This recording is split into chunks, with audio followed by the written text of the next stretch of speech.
सभी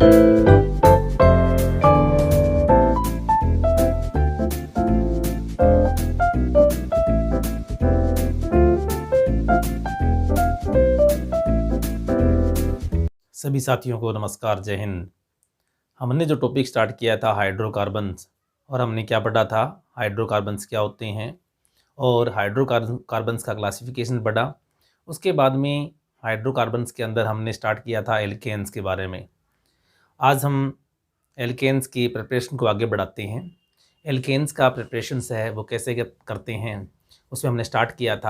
पहली जो विधि थी वो थी वी कार्बोक्सिलीकरण।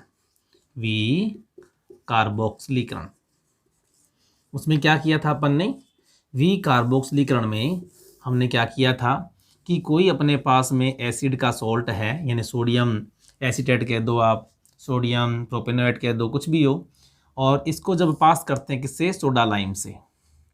किससे पास करते हैं, सोडा लाइम से। जब इसको पास करते हैं सोडा लाइम से तो ये किस में कन्वर्ट हो जाता है, एल्केन में कन्वर्ट हो जाता है। और इसमें हमने क्या कंडीशन बताई थी कि अगर इसमें नंबर ऑफ कार्बन जितने भी हैं और तो बनने वाला जो प्रोडक्ट होगा उनमें से n-1 हो जाएंगे कार्बन की संख्या। दूसरी जो विधि की थी हमने वो क्या था, कोल्बे विद्युत अपघटनी विधि। कोल्बे विद्युत अपघटनी विधि। इस विधि में हमने क्या किया था, इसमें हमने क्या कहा था कि अपने पास में कोई भी सॉल्ट हो सकता है। जैसे ऊपर हमने सॉल्ट लिया, भी कोई भी एसिड का सॉल्ट है, चाहे वो सोडियम सॉल्ट है चाहे पोटेशियम सॉल्ट है, उसका हम क्या करते हैं, विद्युत अपघटन करते हैं। और ये जो क्रियाविधि होती है किस प्रकार से होती है इसके बारे में पूछते हैं। वो ये जो क्रियाविधि होती है वो होती है आयनिक मुक्त मूलक अभिक्रिया। मुक्त मूलक अभिक्रिया यानी क्रियाविधि से संपन्न होती है, मुक्त मूलक क्रियाविधि से संपन्न होती है। ये क्वेश्चन पूछा जा सकता है कि ये जो क्रिया है यानी सोडियम एसीटेट दे दे या कोल्बे विधि है वो किस प्रकार से संपन्न होती है, मैकेनिज्म क्या होता है उसका, तो आयनिक मुक्त मूलक क्रियाविधि। इसमें क्या होता है कि सोडियम का कोई कार्बोक्सिलिक सॉल्ट है, ये क्या होगा, सबसे पहले आयनित हो जाएगा, अपने आयनों में क्या हो जाएगा, कन्वर्ट हो जाएगा। जैसे ये कन्वर्ट हो गया अपने आयंस के अंदर, ठीक है, ये एसीटेट एनायंस और ये अपने पास में सोडियम केटायंस, ठीक है। इसे नंबर ऑफ मॉलिक्यूल्स हम मान ले इसमें 2 ले लिए, ठीक है। तो फिर उसके बाद में क्या होता है, ये जो एसीटेट एनायंस है ये एनायंस क्या करेगा, कन्वर्ट हो जाएगा किसमें, रेडिकल्स में। इलेक्ट्रॉन को क्या कर देगा, त्याग कर देगा। तो ये कन्वर्ट हो जाएगा किसमें, रेडिकल्स में कन्वर्ट हो गया। 2 इलेक्ट्रॉन्स क्या कर दिए इसने, डोनेट कर दिए। फर्दर ये क्या होता है, फर्दर क्या होता है, इसमें से कार्बन डाइऑक्साइड गैस है वो क्या हो जाएगी, यहाँ से निकल जाएगी और क्या बनेगा अपने पास में, एथाइल यानी एल्काइल रेडिकल बन जाएगा। ये 2 मॉलिक्यूल, ये अपने पास में 2, और ये एल्काइल रेडिकल है, ये क्या करेंगे, परस्पर क्रिया करेंगे और क्या बना देंगे, एल्केन्स की फॉर्मेशन करेंगे। अब ये पूछा जाता है कि ये जो क्रियाविधि है वो कौन सी एनोड पर होती है, कौन सी कैथोड पर होती है, ये विशेष ध्यान रखने वाली इसमें बात है। अब देखो इसमें होता क्या है, ये जो या वहाँ पर कई बार पूछ लेते हैं कि एनोड पर कौन सा प्रोडक्ट बनता है और कैथोड पर क्या बनता है। तो ये जो क्रियाविधि हुई है अभी तक, तो एनोड पर क्या बनेगा, तो ध्यान रखना क्या बनेगा। अगर हम यहाँ पर इथाइल ग्रुप लेके चलते तो इथाइल ग्रुप से क्या बनता, हमारे पास में एथेन बनता, साथ में क्या निकलती है, कार्बन डाइऑक्साइड गैस निकलती है। तो एनोड पर क्या निकलता है, एक तो हम कह सकते हैं अगर यहाँ पर इथाइल ग्रुप लेके चलें, मिथाइल ग्रुप लेके चलें तो क्या बनती है, एथेन, क्या बनता है, एथेन प्लस कौन सी गैस निकलती है, कार्बन डाइऑक्साइड। तो इस प्रकार से एनोड पर कौन सा प्रोडक्ट बनता है और कैथोड पर कौन सा प्रोडक्ट बनता है, ये बात भी क्या इस रिएक्शन में पूछी जा सकती है। सबसे महत्वपूर्ण इसी रिएक्शन का यही पॉइंट है कि एनोड पर क्या निकलता है और कैथोड पर क्या निकलता है।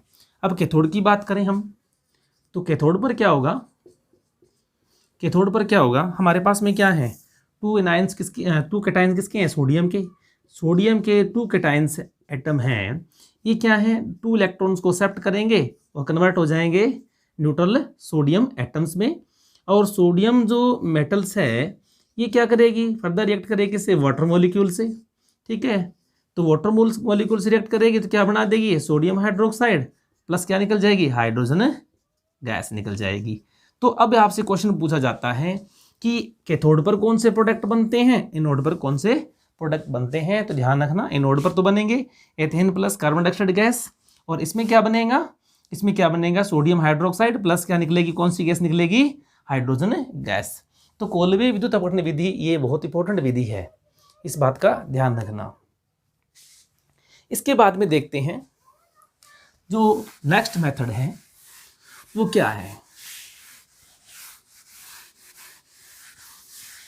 देखो नेक्स्ट मेथड में अपन क्या कहते हैं कि अगर अपने पास में कोई भी अपने पास में जैसे एल्कोहल हो, एसिड हो, एल्डिहाइड हो, या फिर आपके पास में कीटोन हो, इनका क्या कर दिया जाए, रिडक्शन कर दिया जाए, अपचन कर दिया जाए, और वो भी किसकी प्रेजेंस में, रेड फास्फोरस। रिडक्शन करवाना है इसका, रिडक्शन करवाते हैं। नेक्स्ट मेथड हमारे पास में थर्ड, इसमें क्या होगा, चाहे एल्कोहल हो, एसिड हो, चाहे अपने पास में एल्डिहाइड हो या कीटोन हो, अगर अपने पास में रेड फास्फोरस और क्या हो, हाइड्रोजन आयोडाइड को हम क्या करें, बॉईल करें एट 150 डिग्री सेल्सियस पर, तो क्या बनेगा, ये क्या बन जाएगा, अपने पास में एल्केन में कन्वर्ट हो जाएगा।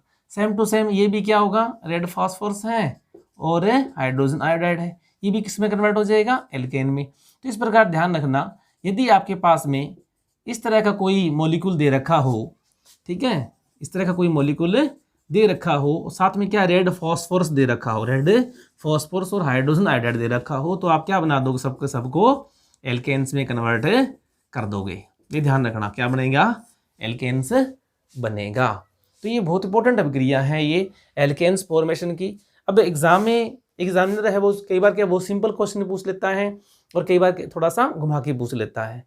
सिंपल होता है तो हम यहाँ पर क्या है कंफ्यूज हो जाते हैं, कंफ्यूज नहीं होना आपको, और बहुत ही सिंपल तरीके से क्या है रिएक्शनों को क्या करना है, लर्न करना है, याद करना है। उसके बाद में देखते हैं नेक्स्ट रिएक्शन। नेक्स्ट देखो बहुत ही पॉपुलर अभिक्रिया है किसकी, इन कार्बोनिल कंपाउंडों की। और कार्बोनिल कंपाउंडों में क्या होता है, ध्यान रखना, एक आती है अभिक्रिया कैलीमेंशन एप्चियन, कैलीमेंशन या कैलीमेंस रिडक्शन अपचियन। और इसमें क्या होता है कैलीमेंस एप्चियन में, कैलीमेंस एप्चियन में कोई अपने पास में कीटोन है, ठीक है, इस कीटोन का क्या होता है, रिडक्शन होता है, और किसकी प्रेजेंस में होता है, ध्यान रखना, जिंक अमलगम और हाइड्रोजन क्लोराइड की प्रेजेंस में। बहुत इंपॉर्टेंट अभिक्रिया है ये, किसकी उपस्थिति में, कई बार क्या है सिर्फ रीजेंट्स पूछ लेते हैं, ध्यान रखना, रिडक्शन में इसे रीजेंट ही पूछ लेते हैं डायरेक्टली। अगर वो रीजेंट पूछे तो जिंक अमलगम और साथ में क्या है HCl की प्रेजेंस में क्या होता है, इसका रिडक्शन हो जाएगा और क्या बनेगा, CH2, ये बन जाएगा अपने पास में एल्केन। क्या बन जाएगा, एल्केन। इसी प्रकार से एक कार्बोनिल कंपाउंडों की एक बहुत ही महत्वपूर्ण अभिक्रिया है जिसका नाम है Wolff Kishner reaction, Wolff Kishner अभिक्रिया। अब इस अभिक्रिया में क्या होता है, सेम टू सेम है, कोई ज़्यादा चेंज नहीं है, लेकिन इसका रीजेंट ध्यान रखना, क्या होता है, हाइड्रेजिन, क्या होता है, NH2 के साथ में क्या होता है, कॉन्सेंट्रेट NaOH, कॉन्सेंट्रेट NaOH। अब ध्यान रखना, जितनी भी आप अभिक्रिया करते हो सभी अभिक्रिया का आप रीजेंट विशेष ध्यान रखना, रीजेंट्स पता होगा, सीधा कई बार रीजेंट्स पूछ लेते हैं, किस अभिक्रिया का रीजेंट्स कौन सा है, किसी का नाम से पूछ लेते हैं, जैसे फ्रैंकलैंड अभिकर्मक पूछ लिया कि फ्रैंकलैंड अभिकर्मक क्या है, TEL क्या है, टेट्राइथाइलैंड। तो इस तरह के रीजेंट्स है, डायरेक्ट क्वेश्चन आता है, एक क्वेश्चन पक्का इस तरह से पूछा जाएगा। तो वुल्फ किश्नर अभिक्रिया क्या है, सीधी सीधी बात है, चाहे अपने पास में क्या हो, एल्डिहाइड हो या अपने पास में क्या हो, कीटोन हो, कुछ भी हो दोनों में से। अब क्या है अपने पास ये जो रीजेंट है हाइड्रेजिन और साथ में क्या लगाया अपन ने, कॉन्सेंट्रेट NaOH, इसके द्वारा क्या किया जाता है, रिडक्शन किया जाता है, किस में कन्वर्ट हो जाएगा, क्या बन जाएगा अपने पास में, एल्केन में कन्वर्ट हो जाएगा। क्या बन जाएगा, एल्केन्स। इसी प्रकार से ये भी किस में कन्वर्ट हो जाएगा, एल्केन्स में कन्वर्ट हो जाएगा। तो सबसे बड़ी बात ये है इन रिएक्शंस का बहुत अच्छी तरह से क्या करना, याद करना। अगर रिएक्शंस याद हो गई तो फिर कोई दिक्कत नहीं रहेगी। एल्केन, एल्कीन, एल्काइंस और साथ में क्या है, एरिन्स, 4 इसमें टॉपिक है। आगे देखते हैं अपन, नेक्स्ट अपने पास में आते हैं इसकी फिजिकल प्रॉपर्टीज। ये थी मैंने अपने पास में रिएक्शंस है फॉर्मेशन ऑफ द क्या, एल्केन्स की। इसके बाद में आता है physical property of alkene. Physical property यानी भौतिक गुण, फिजिकल प्रॉपर्टी ऑफ एल्केन्स। अब फिजिकल प्रॉपर्टी में क्या है, सबसे पहले देखें अपने क्या है, इनकी स्टेट्स के बारे में बात करें कि इनकी स्टेट्स कौन सी रहती है। ठीक है, तो देखो ध्यान रखना हमेशा C1 to C4 तक के जितने भी कंपाउंड होंगे, C1 का मतलब अपने पास में क्या होगा, C1 का मतलब होगा मीथेन यानी CH4। ठीक है, ये क्या है, गैस, यानी C1 to लेकर C4 तक क्या है, सारे के सारे गैस होते हैं। इसी प्रकार से C2 की बात करें, C2 में क्या होता है, C2H6 यानी ethane. Same to same C3 की बात करें तो क्या होता है, C3H8 यानी क्या होता है, प्रोपेन। क्या होता है, propane. Same to same C4 की बात करें तो क्या होगा, C4H10 यानी ब्यूटेन। क्या होगा, ब्यूटेन। ये सारे क्या होते हैं, किस फॉर्म में होते हैं, ये गैसीय फॉर्म में होते हैं। और एक बात ध्यान रखना, देखो फिजिकल प्रॉपर्टी के बारे में जब हम पढ़ते हैं ना, तो मेनली स्टूडेंट्स क्या है, वीडियो को ऑफ कर देते हैं। प्लीज़ यहाँ से ध्यान से देखें, क्वेश्चन यहाँ से आ सकता है, बहुत इंपॉर्टेंट है ये चीज़ें। इन चीज़ों को फिजिकल प्रॉपर्टी या कोई भी पॉइंट्स हो अपने को छोड़ना नहीं चाहिए। तो ध्यान से देखते रहिए, क्या है कि C1 to लेकर C4 तक सारे क्या होते हैं, गैसीय फॉर्म में। और एक इंपॉर्टेंट पॉइंट बता दूं आपको कि जैसे हम कहते हैं नेचुरल गैस, हम बात करें नेचुरल गैस की बात करें, जिसे हम कहते हैं CNG के अंदर वो पूछ ले कि CH4 यानी मीथेन कितने परसेंटाइल होती है, ध्यान रखना 80%। 80% ऑफ कितनी क्या होती है, मीथेन होती है। इसी प्रकार से सेकंड पॉइंट ध्यान रखना, वो पूछ लेता है कई बार LPG का कंपोजिशन क्या होता है। तो LPG के अंदर मेनली क्या होता है, एक तो होता है प्रोपेन और दूसरी कौन सी होती है, ब्यूटेन। ध्यान रखना, ये कई बार क्वेश्चन है, वो पूछ लेते हैं कि कुछ चीज़ का मिश्रण होता है LPG के अंदर, प्रोपेन और ब्यूटेन का मिक्सचर होता है। और एक और ध्यान रखना, एक होता है केलोर गैस। क्या होता है, केलोर गैस होता है। और केलोर गैस है वो किसका मिश्रण होता है, ध्यान रखना, butane plus isobutane, butane plus isobutane का मिश्रण होता है। अब ध्यान रखना, ये सीधा कंपोजिशन पूछा जा सकता है, CNG का पूछ ले, LPG पूछ ले, केलोर गैस का पूछ ले। तो ध्यान रखना C1 to लेकर C4 तक के सारे क्या है, गैस होते हैं। और C5 to, सेकंड पॉइंट क्या है इसका, C5 to C17 तक के जितने भी एल्केन्स के कंपाउंड होते हैं, एल्केन्स होते हैं, वो सारे क्या होते हैं, लिक्विड फॉर्म में होते हैं। किस फॉर्म में होते हैं, लिक्विड फॉर्म में। और थर्ड पॉइंट की बात करें इसके अंदर तो क्या होता है, C70 to अबव जितने भी कोई अपने पास में एल्केन होंगे वो सारे क्या होंगे, सॉलिड फॉर्म में होंगे। तो ये ध्यान रख लेना, विशेष ये इंपॉर्टेंट है कि C1 to लेकर C4 तक क्या है, किस फॉर्म में होते हैं, ये गैसीय फॉर्म में रहते हैं। इसी प्रकार से अगर हम सेकंड प्रॉपर्टी की बात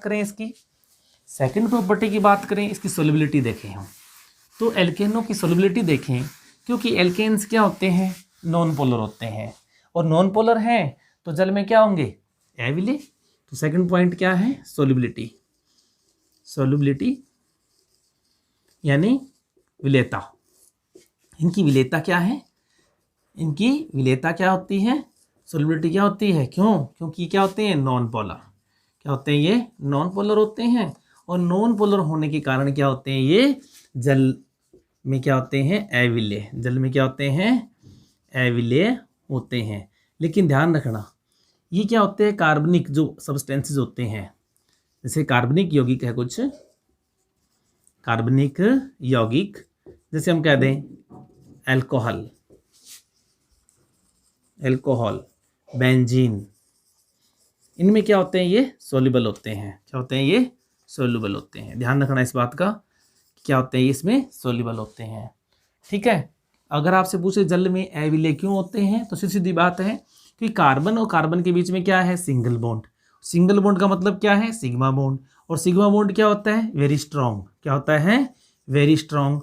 इसलिए क्या है, ये नॉन पोलर नेचर का होता है। नॉन पोलर होने के कारण क्या होते हैं, ये जल में एविले होते हैं। अगर हम इनकी बात करें अगली प्रॉपर्टी की फिजिकल प्रॉपर्टी देखें अपन, तो क्या आता है इनका गलनांक, क्या आता है इनका गलनांक आता है। जो थर्ड पॉइंट है वो क्या है इसका गलनांक, ये हम कह दें मेल्टिंग पॉइंट, मेल्टिंग पॉइंट। अगर इनकी गलनांकों की बात करें, मेल्टिंग पॉइंट की बात करें, तो गलनांक क्या होते हैं, गलनांक है, चाहे गलनांक हो या क्वथनांक हो, नॉर्मली तो क्या होता है मोलिकुलर वेट बढ़ते हैं तो इनकी वैल्यू भी क्या होती है बढ़ती है। लेकिन ध्यान रखना, अगर हम कह दें कि कोई एल्केन्स है, यानी एल्केन्स जिसमें क्या हो सम संख्या के अंदर, यानी इवन नंबर के अंदर, इवन यानी सम संख्या में कार्बन हो, सम संख्या में क्या हो कार्बन हो, तो क्या होगा, तो उनके लिए मेल्टिंग पॉइंट क्या होते हैं ज़्यादा होते हैं देन ओड नंबर से, देन क्या है ओड नंबर ऑफ कार्बन से, ओड नंबर ऑफ कार्बन। यानी ऐसे एल्केन्स जिनमें कितने क्या हो सम संख्या में क्या हो, सम संख्या में क्या हो कार्बन हो, तो उनके गलनांक क्या होते हैं ज़्यादा होते हैं। अब ज़्यादा क्यों होते हैं, देखो एक तो सबसे बड़ी बात इसकी ये है कि इवन है, ये इवन का मतलब क्या है, अगर हम देखें एग्जाम्पल देखें इसका, फॉर एग्जाम्पल की बात करें, हम ले लें हेक्सेन, हेक्सेन ले लिया, एक अपने पास में ले लिया पेंटेन। ये देखो पेंटेन के अंदर नंबर ऑफ कार्बन कितने हैं 5 और इसके अंदर नंबर ऑफ कार्बन कितने हैं 6। तो सीधी सी बात है कि अकॉर्डिंग टू दिस लॉ यानी मेल्टिंग पॉइंट क्या होगा हेक्सेन का ज़्यादा होगा। ठीक है, अब ज़्यादा तो होगा लेकिन ज़्यादा क्यों होगा, इसका कारण ये है कि एक तो क्या है ये सिमेट्रिक है, एक तो क्या है ये सिमेट्रिक है, ये विशेष ध्यान रखना, एक सिमेट्रिक है, दूसरा क्या है इसका पृष्ठीय जो क्षेत्रफल है सरफेस एरिया, सरफेस एरिया वो क्या हो गया डिक्रीज हो गया, सरफेस एरिया क्या हो गया इसका डिक्रीज है यानी कम हो गया। इसलिए क्या होगा इसमें क्या होगा कंडेंस होगा, क्या होगा कंडेंस होगा, और कंडेंस होने के कारण क्या होगा इसके जो एटम्स है यानी मॉलिक्यूल्स है वो क्या आ जाते हैं, यानी एटम्स क्या हो जाएंगे इसके एटम्स है जो पास पास आ जाते हैं। ठीक है, जैसे इसकी स्ट्रक्चर देखें अपन, तो मान ले अपने पास में 1 2 3 4 1 2 3 4 5 और ये 6 कितने कार्बन है, यहाँ पर देखो पहला कार्बन CH3 और यहाँ पर इसको मान ले हमें 6 नंबर ऑफ कार्बन, ये देखो 1 नंबर 2 3 4 5 और ये 6 नंबर कार्बन। ठीक है, अब देखें 6 नंबर कार्बन की बात करें तो ये देखो फर्स्ट कार्बन और ये देखो 6 नंबर कार्बन, ये क्या है डिफरेंट पोजीशन में है, डिफरेंट पोजीशन में है, और दूसरी बात क्या है ये सिमेट्रिक है, और तीसरी बात क्या होगी इसमें कंडेंस होगा, और जितना कंडेंस होगा मॉलिक्यूल उतने ही, अब देखो सबसे बड़ी बात है गलनांक है वो डिपेंड किस पे करता है पैकिंग पर, किस पर डिपेंड करता है पैकिंग पर, तो कंडेंस होगा तो उसकी पैकिंग भी क्या होगी हाई होगी, पैकिंग भी क्या होगी इसकी हाई होगी, और जब किसी क्रिस्टल की पैकिंग हाई होगी तो उसका मेल्टिंग पॉइंट भी क्या होगा हाई होगा, पैकिंग हाई मेल्टिंग पॉइंट है, melting point also high, melting point also क्या हो जाएगा हाई हो जाएगा। तो ये बात ध्यान रखना, इसी कारण से नंबर ऑफ कार्बन यानी ओड इवन है तो उसका मेल्टिंग पॉइंट हाई है, और जबकि अपने पास में नंबर ऑफ कार्बन क्या है ओड है तो उसका मेल्टिंग पॉइंट क्या होगा लो होगा। तो ये बहुत ही इंपॉर्टेंट पॉइंट है, सीधा सीधा कई बार क्वेश्चन पूछ लेते हैं कि मेल्टिंग पॉइंट्स है वो किस पे डिपेंड करता है पैकिंग पे, और पैकिंग फ्रैक्शन ज़्यादा होगा इनका तो उसका मेल्टिंग पॉइंट भी ज़्यादा होगा। तो जो इवन नंबर ऑफ कार्बन हैं उनके लिए सरफेस एरिया कम, सिमेट्रिक है, और सबसे तीसरी बात क्या है कंडेंस हो जाते हैं, और देखो कार्बन जो फर्स्ट और लास्ट कार्बन है इन टर्मिनल कार्बन्स हैं वो भी क्या है दूर दूर हैं, यानी वो भी क्या है अपोजिट डायरेक्शन में है, इस कारण से क्या कंडेंस होने में कोई प्रॉब्लम भी यानी कोई रिपल्सन भी नहीं होगा, और पैकिंग भी क्या हो जाएगी हाई होगी, इसी कारण के मेल्टिंग पॉइंट क्या होंगे ज़्यादा होंगे देन पेंटेन से। अगर हम पेंटेन की बात करें तो पेंटेन में देखो 1 2 3 देखो 1 नंबर कार्बन, ये देखो यहाँ पर क्या है CH3 1 number carbon 2 number 3 number 4 number, और ये क्या है 5th नंबर ऑफ कार्बन। तो यहाँ पर देखें ये दोनों क्या है सेम डायरेक्शन में है, यानी कार्बन नंबर 1 और कार्बन नंबर 5 क्या है सेम डायरेक्शन में है, इसलिए इनका कम्प्लेक्शन है वो उतना हाई नहीं हो पाएगा। तो ध्यान रखना कि अगर अपने पास में कि कार्बन वहाँ पर एक ओड दे रखा है, एक इवन दे रखा है, तो इवन नंबर कार्बन वाले का मेल्टिंग पॉइंट भी क्या होगा, ज़्यादा होगा। हाँ, ये बात ध्यान रखना, मोलिकुलर वेट है वो भी क्या हो, कंपेरिजेबल हो। ऐसा ना हो कि वो कंपेरेबल नहीं हो। अगर हमारे पास में दे दे एक 3rd नंबर वाला दे दे, एक 6th नंबर वाला दे दे, तो वो ऑटोमेटिक 6 नंबर वाला क्या हो जाएगा, ज़्यादा हो जाएगा। तो जो मोलिकुलर वेट है वो भी क्या होना चाहिए, कंपेरेबल होना चाहिए। नेक्स्ट हम देखें, बात करें किसकी, बॉइलिंग पॉइंट की, क्वथनांकों की बात करें। नेक्स्ट है 4th इनका बॉइलिंग पॉइंट। बॉइलिंग पॉइंट, अब देखो उसी तरह से जैसे अपने पास में क्या था, एक अपने पास सम संख्या है, एक हमारे पास में विषम संख्या है, उसी प्रकार से क्या है, इनकी बॉइलिंग पॉइंट की बात करें तो बॉइलिंग पॉइंट भी क्या होता है, बॉइलिंग पॉइंट की बात करें तो मोलिकुलर वेट पर डिपेंड करता है। देखो ये भी क्या है, बॉइलिंग पॉइंट जो है, बॉइलिंग पॉइंट है वो किस पे डिपेंड करता है, मोलिकुलर वेट के प्रोपोर्शनल होता है। किसके, मोलिकुलर वेट के क्या होता है, प्रोपोर्शनल होता है। यानी जैसे जैसे मोलिकुलर वेट है इंक्रीज होगा, वैसे वैसे क्या होगा, बॉइलिंग पॉइंट भी क्या होगा, इंक्रीज होगा। ठीक है, अब बात करते हैं इनमें, इसमें भी एक प्रॉब्लम आती है, एक होता है ब्रांच्ड और एक होता है अनब्रांच्ड। एक होता है ब्रांच्ड, एक होता है अनब्रांच्ड। देखो वहाँ पर क्वेश्चन है, इसी तरह से वहाँ पर अवेयर होंगे, ध्यान रखना। आपको पता ही नहीं चलेगा कि मैंने ब्रांच वाला किया है, अनब्रांच वाला किया है। अगर कॉन्सेप्ट पता होगा तो आप इसका आंसर बता पाओगे, अगर कॉन्सेप्ट पता नहीं होगा तो फिर क्या है, भूल जाओगे। अब ध्यान रखना, मोलिकुलर वेट बढ़ रहा है वैसे वैसे बॉइलिंग पॉइंट इंक्रीज हो रहा है। हाँ, ये बात ध्यान रखना कि दिया गया मोलिकुल है वो ब्रांच्ड है या फिर नॉन ब्रांच्ड है। ठीक है, अगर वो अनब्रांच्ड है तो उसका बॉइलिंग पॉइंट क्या होगा, हाई होगा, इस बात का ध्यान रखना। अनब्रांच्ड है तो उसका बॉइलिंग पॉइंट क्या होगा, हाई होगा। क्यों होगा, वही बात यहाँ पर आती है, सरफेस एरिया की बात आती है। क्या आती है, सरफेस एरिया क्या हो जाता है, डिक्रीज हो जाता है। ठीक है, सरफेस एरिया डिक्रीज हो जाता है, जिस कारण से क्या होगा, इसका बॉइलिंग पॉइंट भी क्या हो जाता है, इंक्रीज हो जाएगा। ठीक है, तो इस बात का ध्यान रखना। अगर हम बात करें एग्जाम्पल लें, फॉर एग्जाम्पल के लिए अपने पास में क्या हो, पेंटेन ले लें। क्या ले लें, पेंटेन ले लें। अगर हम पेंटेन का एग्जाम्पल लें तो पेंटेन में कितने कार्बन हैं, हम पेंटेन की बात करें, नंबर ऑफ कार्बन कितने हैं, 5। और 5 कार्बन को देखते हुए अपने पास में क्या बनेगा, एक तो अपने पास में क्या बनेगा, एन पेंटेन, यानी स्ट्रेट चेन बनेगी। ठीक है, तो स्ट्रेट चेन बनेगी, इसे हम कहते हैं एन पेंटेन। और एक अपने पास में थोड़ा सा ब्रांच्ड कर दें तो क्या बन जाएगा हमारे पास में, आइसो पेंटेन। क्या बन जाएगा, आइसो पेंटेन। और एक क्या होगा, इसको और थोड़ा सा ब्रांच्ड कर दें तो क्या बन जाएगा, नियो पेंटेन। क्या बन जाएगा, नियो पेंटेन।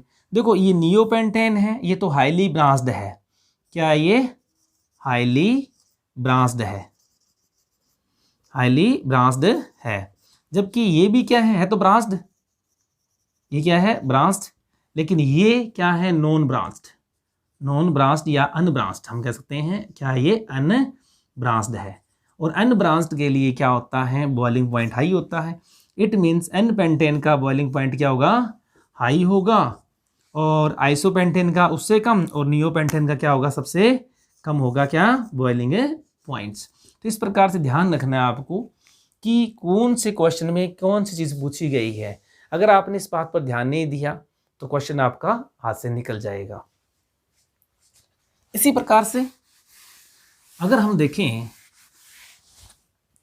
इसी प्रकार से हम देखें इनकी फ्यूल नेचर की बात करें। किसकी बात करें, फ्यूल नेचर की। फ्यूल नेचर, या हम कह दें फ्यूल कैपेसिटी, या हम कह दें फ्यूल कैपेसिटी। फ्यूल कैपेसिटी, अब ये फ्यूल कैपेसिटी क्या है, यानी हम कहते हैं इसको ईंधन दक्षता। ईंधन दक्षता, ईंधन दक्षता में क्या होता है, हाँ, जो आसानी से क्या है, जल उठते हैं, आसानी से क्या है, जल उठते हैं, उनको ईंधन के रूप में काम में लेते हैं। हमें पता है, हम यहाँ पर पढ़ के आए हैं अभी, कि जो अनब्रांच्ड होते हैं वो क्या होते हैं, उनका क्वथनांक क्या होता है, यानी मेल्टिंग बॉइलिंग पॉइंट क्या होता है, लो होता है। इनका बॉइलिंग पॉइंट क्या होता है, हाई होता है। इनका बॉइलिंग पॉइंट लो होता है। जिसका लो होगा यानी ब्रास्ट।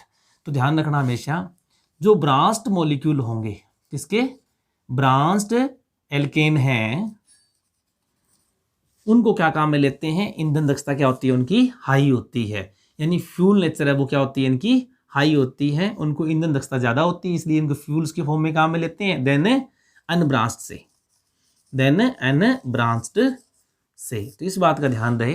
तो ये थी अपने पास में कुछ फिजिकल प्रॉपर्टी किसकी, एल्केन्स के लिए। अगर हम एल्केन्स के अंदर एक चीज और देखते हैं, यहाँ पर एक हमारे पास में आइसोमेरिज्म पढ़ते हैं। आइसोमेरिज्म में यहाँ पर एक विशेष चीज पढ़ते हैं, कॉन्फॉर्मेशनल आइसोमेरिज्म, यानी जिसे हम कहते हैं सहरूपण समयवता।